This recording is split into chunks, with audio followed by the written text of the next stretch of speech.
Hi guys, how are you doing?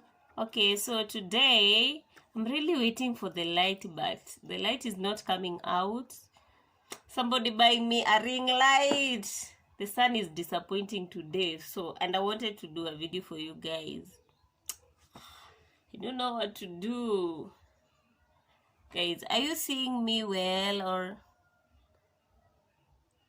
when I come closer, I think you can see me well, but when I move away kiasi, you cannot see me as clear as it is supposed to be.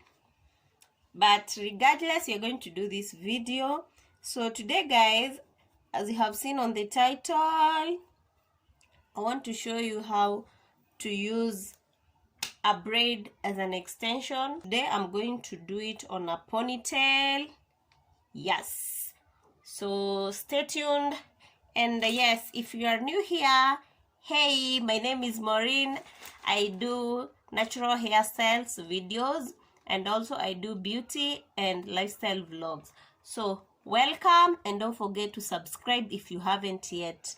And for those who have subscribed and you have not hit the notification bell, please do so. So every time I post a video, you'll be the first one to be notified. Motivated?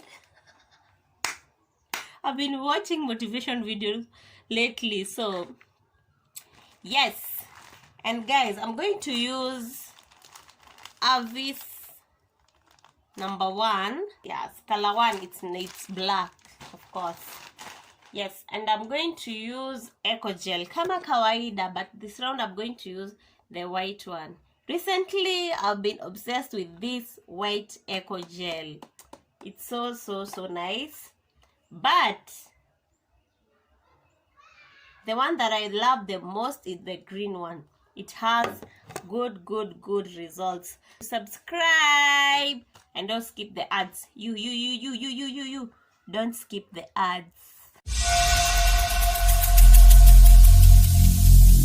Every single day, I'm gonna make